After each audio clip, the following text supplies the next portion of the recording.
رسول الکریم اما بعد فاعوذ باللہ من الشیطان الرجیم بسم اللہ الرحمن الرحیم۔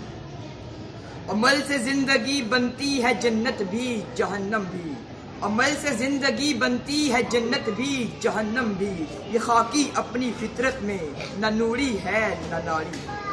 صدر علی وقار، محترم اساتذہ کرام اور میرے عزیز ساتھیوں، السلام علیکم۔ آج مجھے جس عظیم شخصیت کو اسلامی عقیدت پیش کرنے کا موقع ملا ہے وہ ہے علامہ محمد اقبال رحمۃ اللہ علیہ۔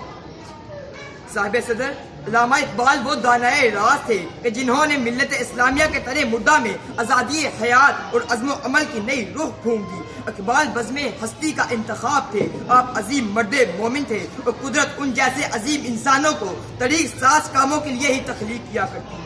بڑے صغیر میں چاروں طرف غلامی کے اندھیرے چھائے ہوئے تھے، فرزندان اسلام غفلت کی نیند سو رہے تھے۔ ایسے میں اس عالم اقبال کی آواز آزادی کا ترانہ بن کر گونجی، آپ کا پیغام قدرت کا انعام بن گیا۔ اسی احساس کے ساتھ آپ فرماتے ہیں، ایک ولولہ تازہ دیا میں نے دلوں کو، ایک ولولہ تازہ دیا میں نے دلوں کو، لاہور سے تاب خاک بخارا و سمرقند۔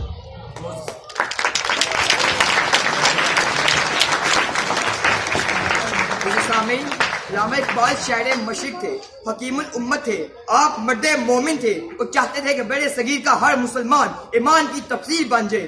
آپ نے اپنی قوم کو ماضی کے نغمے سنائے، بڑے صغیر کا ہر مسلمان ایمان کی تفسیر بن جائے، عظیم الاسلام کی شان دکھلائی۔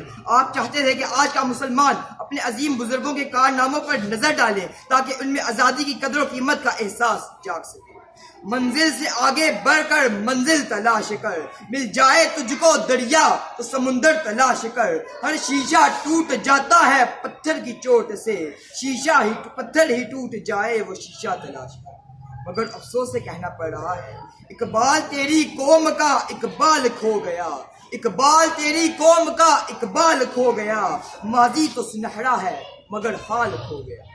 علامہ اقبال نے انگریزوں اور ہندوؤں کی غلامی میں جکڑے مسلمانوں کی کم مائگی کا احساس کیا اور ان کے لیے الگ وطن، الگ خطۂ ارض کی ضرورت کو محسوس کیا۔ انہوں نے فرمایا، نہ سمجھو گے تو مٹ جاؤ گے ہندوستان والو، نہ سمجھو گے تو مٹ جاؤ گے ہندوستان والو، تمہاری داستان تک نہ ہوگی داستانوں۔ آپ رحمت اللہ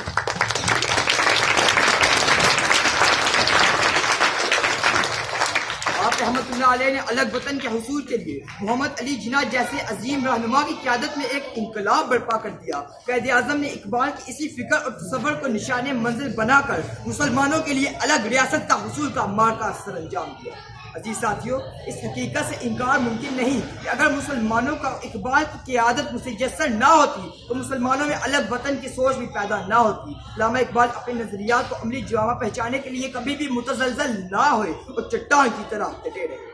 آپ کو نوجوانوں سے بہت امیدیں تھیں، وہ چاہتے تھے کہ اس ملک کے جوان خوددار ہوں، علم و عمل کا شوق اور جذبہ رکھتے ہوں اور ایسے محنتی ہوں کہ ان کی منزل ستاروں سے بھی آگے ہو۔ وہ چاہتے تھے کہ اس ملک کا بچہ اور جوان ہاتھ پھیلا پھیلا کر یہ دعائیں مانگے کہ لب پہ آتی ہے دعا بن کے تمنا میری، زندگی شمع کی صورت کو خدایا میرے اللہ ہر برائی سے بچانا مجھ کو، نیک جو راہ ہے اسی راہ پہ چلانا مجھ کو۔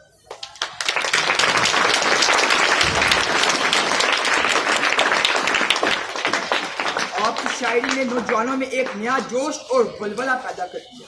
جوانوں کو میری آہے سحر دے، پھر ان شاہین بچوں کو بالوں پر دے، خدایا یہی میری آرزو ہے، میرا نور بصیرت عام کر دے۔ میرے عزیز دوستو، ہم نے پاکستان میں بڑی محنت اور بے شمار قربانیوں کے بعد حاصل کیا۔ اب اس کی حفاظت کرنا، اس کو اقبال کے خواب کی عملی تعبیر بنانا ہماری ذمہ داری ہے۔ اس لیے آج کے دن ہمیں علامہ اقبال سے عہد کرتے ہیں کہ ہم اپنے ملک کی ترقی اور خوشحالی کے لیے خوب محنت کر کے ان کے خواب کو سچ کرنے کی پوری کوشش کریں گے انشاءاللہ۔ نہیں ہے نا امید اقبال اپنی کشتے ویراں سے، نہیں ہے نا امید اقبال اپنی کشتے ویراں سے، ذرا نم ہو تو یہ مٹی بڑی زرخیز ہے ساتھی۔ شکریہ۔